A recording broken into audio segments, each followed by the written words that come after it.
नमस्कार। मैं कहानियाँ सुनाता हूँ कि 719वीं कड़ी में अभिवादन स्वीकार कीजिए देवतोष का। दोस्तों, आज इसमें उनके खत और आप।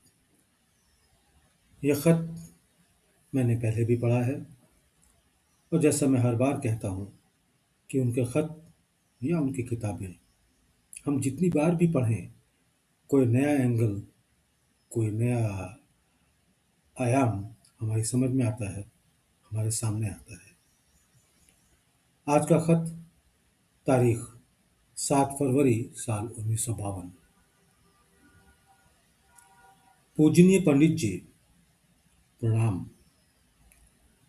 ईश्वर ने बड़ी कृपा की जो अजीजम पंडित मोहनलाल को कामयाबी दी। इस कामयाबी का सेहरा वाकई उनकी वालिदा के सर है। वाकई माँ हो तो ऐसी, इसलिए मुबारकबादी की भी वाकई वही मुस्तहिक है, पात्र है। मैं मुबारकबादी का खत चच्ची साहिबा को भेज चुका हूँ और मोहनलाल को भी मुबारकबादी तार से व खत से रस्मन दे दी है। मैं सोचता था कि आपसे बातें करूं, इसलिए कि आपकी याद इस वक्त तक ताज़ा है। बहुत सोचा कि क्या तरकीब निकाली जाए, क्योंकि अगर आप वायरलेस होते तो भी बातें हो सकती थी।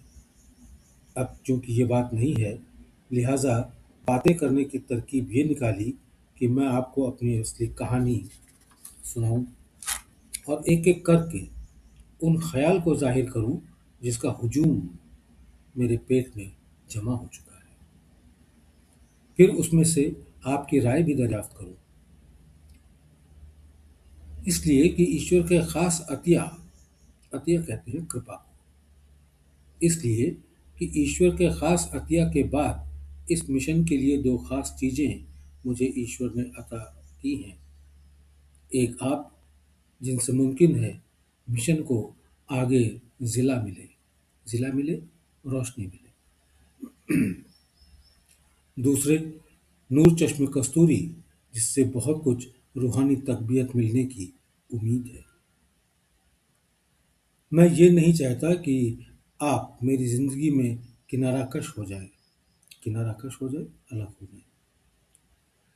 मैं ये नहीं चाहता कि आप मेरी जिंदगी में किनाराकश हो जाए, बल्कि ये चाहता हूँ कि मेरी जिंदगी तक आप मेरे हम रकाब रहें। हम रकाब साथी को कहते हैं, कंपेनियन। बल्कि ये चाहता हूँ कि मेरी जिंदगी तक आप मेरे हम रकाब रहें। उसके बाद भी मिशन को अपनी तसनीफ़ात और बहस और गुफ्तगू से जिला देते रहें।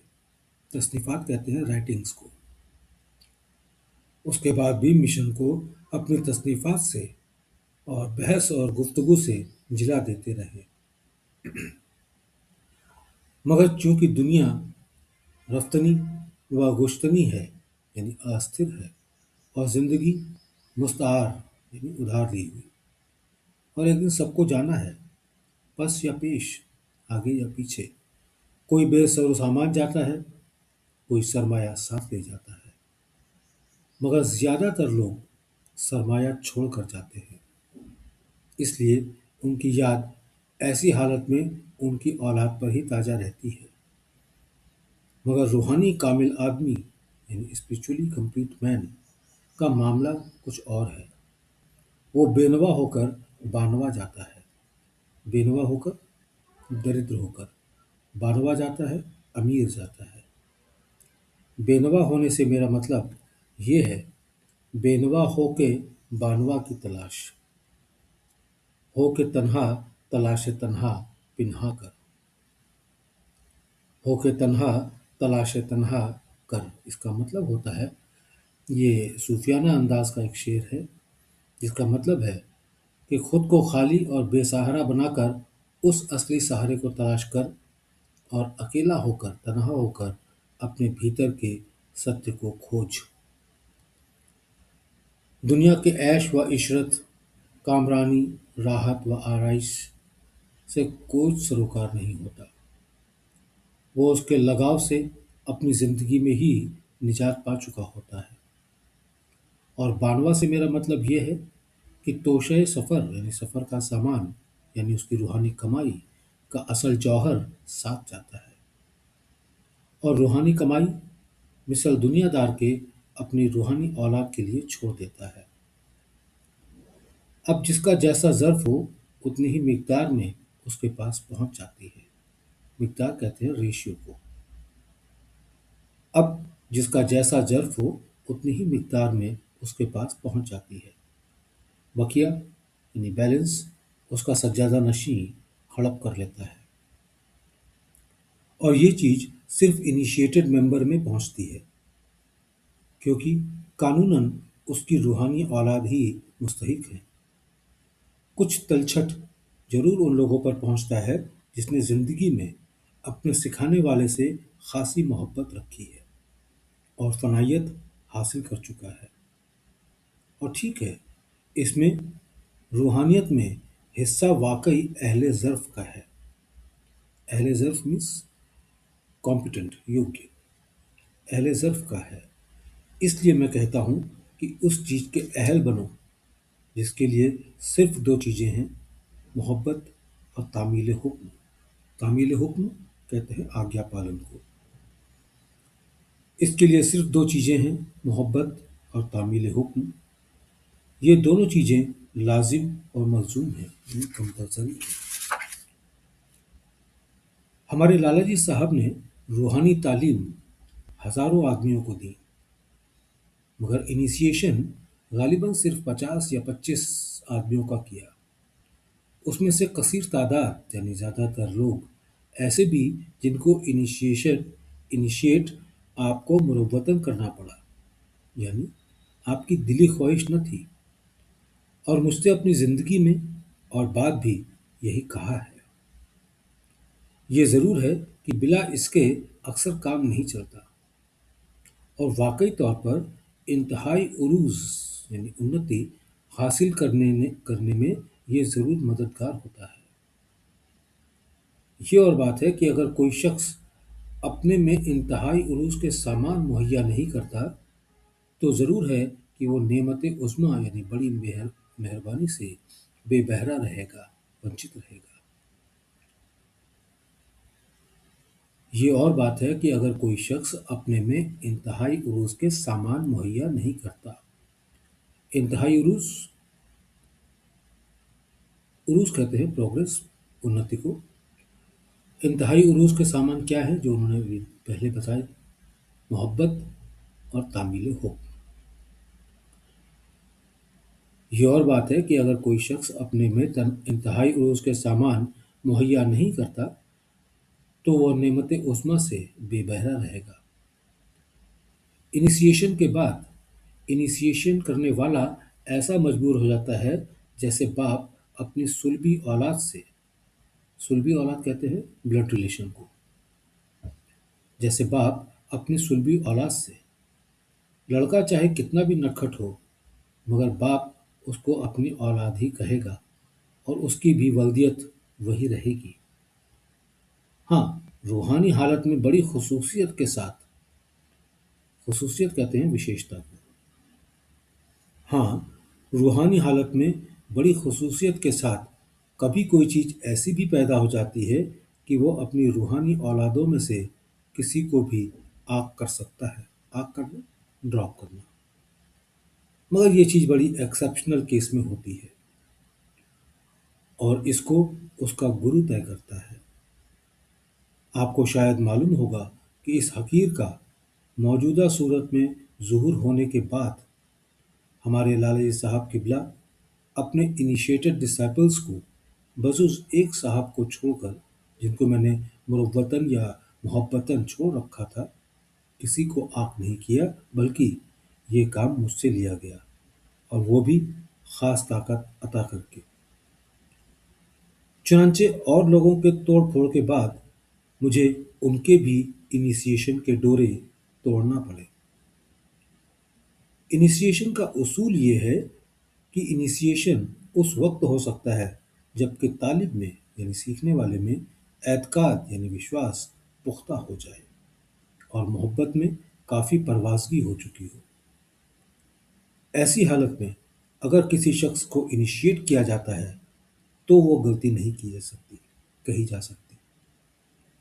इनिशिएशन के बाद इनिशिएशन करने वाला मजबूर हो जाता है, इस तरह पर कि जैसे बाप लड़का ख्वाह संभले या न संभले उसकी कोशिश ही संभालने की करता है, उसकी नीयत उसको संभालने की ही रहती है। अब आप फरमाइए कि आपके पास लिस्ट इनिशिएटेड मेंबर्स की मौजूद है, उनमें से कौन से ऐसे हैं जो मुझे अपनी तरक्की न करने की वजह से तकलीफ दे रहे हों। अगर मेरी गुरु महाराज की कृपा से इंतहाई पहुंच न होती या अपने आप पर काबू न होता तो क्या यह तकलीफ बाइसे ज़हमत न होती, कष्ट का कारण न होती। मैं समझता हूँ कि मैं मिसले माहिए बेआब तड़पता। माहिए बेआब कहते हैं बिना पानी के मछली। मैं समझता हूँ कि मैं मिसले माहिए बेआब तड़पता अगर कहीं इसकी जिम्मेदारी बिल्कुल अपने ही ऊपर रख लेता।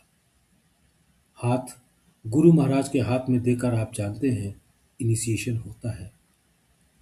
गोया जिम्मेदारी सब उन्हीं पर रखी जाती है।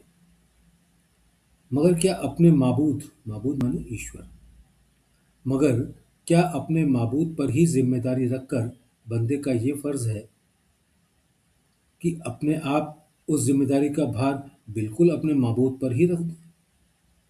मैं समझता हूँ कि ये दलील बंदगी नहीं हो सकती और न इस अखलाक को अखलाक हसना की तरफ निस्बत दी जा सकती है। अखलाक हसना अच्छा व्यवहार, ये गलती अपनी ही रहेगी कि ऐसे शख्स का हाथ आपके हाथ में क्यों नहीं दिया जिसमें हमेशा आए दिन तरक्की के ही खुशगवार आसार नुमाया होते रहते हैं। इस काम से मैं बहुत बचता हूँ मगर फिर आखिर करना ही पड़ता है। ये ज़रूर है कि तजुर्बे ने मुझे बतला दिया कि इस मामले में सोच विचार कर करना चाहिए और मुरुव्वत से काम नहीं लेना चाहिए। खत पढ़ने के बाद खत पढ़ने के बाद ही मुमकिन है कि इनिशिएटेड मेंबर्स कल आपकी निगाह में आ जाएं और नहीं तो मैं एक एक करके आपकी निगाह में किए देता हूँ।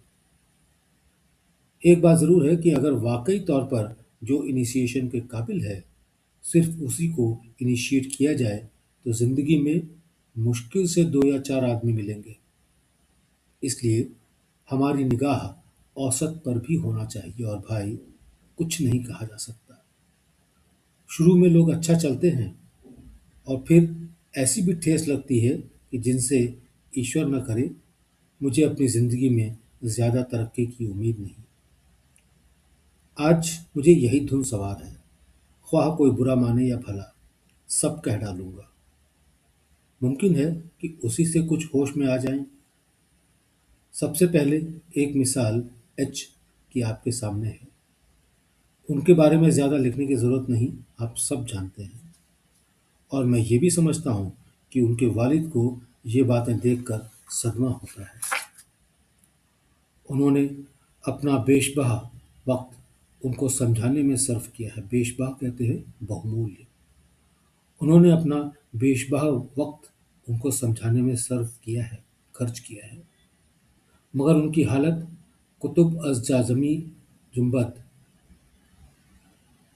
इसका मतलब होता है कुतुब कहते हैं किताब को, जैसे किताब अपनी जगह से नहीं हिलती, उसमें कितना भी ज्ञान भरा हो लेकिन किताब अपनी जगह से नहीं हिलती। मगर उनकी हालत कुतुब अज़ जानमी जुम्बत, कुछ कहो वो अपनी हालत में मखमूर, मखमूर माने नशे में धुत। वो समझते हैं मगर अपने कैफ को बदलना नहीं चाहते। कैफ माने मज़े को। मैं उनको अगर लग़वियत से साफ भी कर देता हूँ, लग़वियत कहते हैं बुराइयों से, डार्कनेस से साफ भी कर देता हूँ तो बहुत जल्द वो अपनी हालत पर आ जाते हैं। गरज ये कि वो हर तरफ से माजूर हैं, मजबूर हैं। अब बतलाइए मैं कितना ही चाहूँ मगर क्या करूँ। जो चीज़ दी भी गई उसको भी सिवाय एक हदबंदी के कुछ कायम न रखा। अब अगर मैं फिर भी देना चाहूं तो वहां गुंजाइश नहीं। मगर भाई क्या किया जाए, कहाँ तक लिखूं? आप सब जानते हैं। मुख्तरसन लिख दिया, शॉर्ट में लिख दिया। अपनी जिंदगी में तो मुझे उम्मीद नहीं, हालांकि दुआ यही है कि वो घूम घाम कर राह रास्त पर आ जाए। मुमकिन है कि उनकी तरक्की के लिए मेरे बाद कोई शख्स हो जिसमें उनका हिस्सा हो। खैर, ये ईश्वर बेहतर जानता है। एच बाबू एक साहब से मिलने गए। वो हमारे लाला जी के नाम लेवा थे। उन्होंने उनसे कहा और उनकी तारीफ भी की कि तुम्हें विलायत मिली है। विलायत कहते हैं ऋषि मुनि का पद। कि तुम्हें विलायत मिली है। अगर उस शख्स के आंखें होती तो वो यही कहता कि ये सब जबानी जमा खर्च है। सोचिए तो सही, मुझको किस कदर शर्म मालूम हुई। अगर कहीं एच किसी सोहबत-शनास यानी योग्य व्यक्ति के पास जाएं और वो यही कहे कि उन्होंने फलां शख्स से तामील पाई है, तो फरमाइए तो सही कि वो मेरे बारे में क्या राय कायम करेगा। ऐसे शख्स बहुत कम होंगे बल्कि शाज़ ऐसे शख्स बहुत कम होंगे बल्कि शाज़ कहते हैं बहुत ही कम, रेयर, जो इनिशिएशन का डोरा देखकर सिखाएं, सही हालत का पता लगा सकें। अब उनकी वालिदा की कैफियत सुनिए, क्योंकि मैंने आज खरी खरी कहने की ठानी है। उनको मुझसे इतनी भी मोहब्बत नहीं है जैसे किसी को अपने गुलाम से होती है। और होने भी क्यों लगी? इसलिए नौकर तो काम करता है और मैं 40 कोस दूर बैठा हुआ हूँ। उनके किसी काम नहीं आता, बल्कि जब पहुँच जाता हूँ उन बेचारियों को मेरे लिए खुद तकलीफ गवारा करनी पड़ती है। अगर मैं इस बात के लिए उनको खतावार ठहराऊं तो वाकई उनकी खता नहीं है।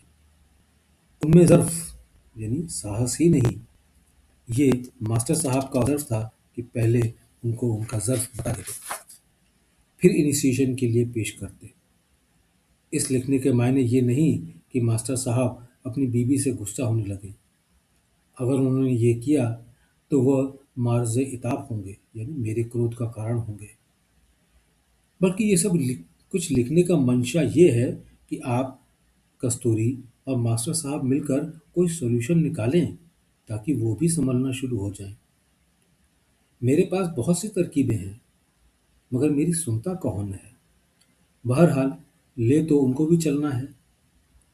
अगर मैं उन्हें ये बतला दूं कि वो मास्टर साहब की शक्ल का तसव्वुर दिल में किया करें, मुमकिन है कुछ थोड़ा बहुत असर उनमें पैदा हो जाए।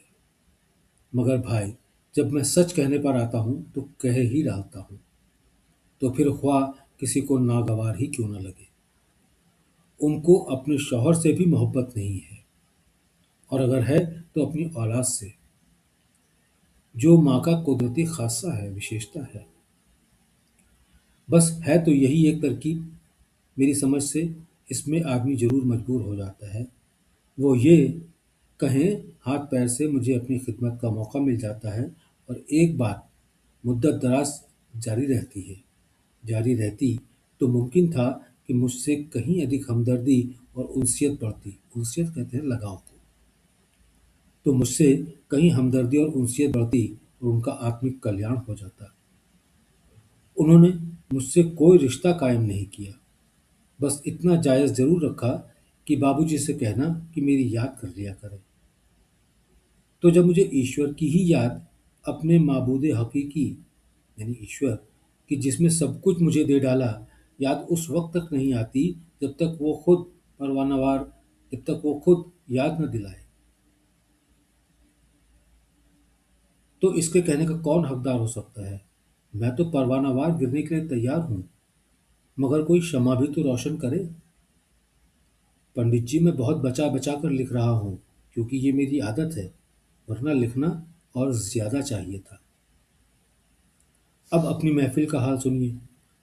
कोई साहब या तो मुरव्वतन पूजा कर लेते हैं, कोई रस्मन बैठ लेते हैं। खैर, ये भी गनीमत है। किसी साहब की आदत है कि वो पूजा पर कभी कभी बैठ लेते हैं, और इस बात के मुल्तज़ी हैं, इच्छुक हैं कि ये आदत मैं उनकी खुद डलवा दूँ। खैर, ये भी गनीमत है। मुमकिन है कि एकाध साहब ऐसे भी हों जो मुसीबत के वक्त बजाय ईश्वर को याद करने के कुफ्र के दायरे में शामिल होते हों। बजाय ईश्वर को के मुझको याद करके कुफ्र के दायरे में शामिल होते हों। वाकई किसी को शौक मालूम नहीं होता। अगर है तो भी उंगलियों पर गिनने लायक, न उनमें तड़प न दर्द। एक जगह हजरत किबला ने जनाब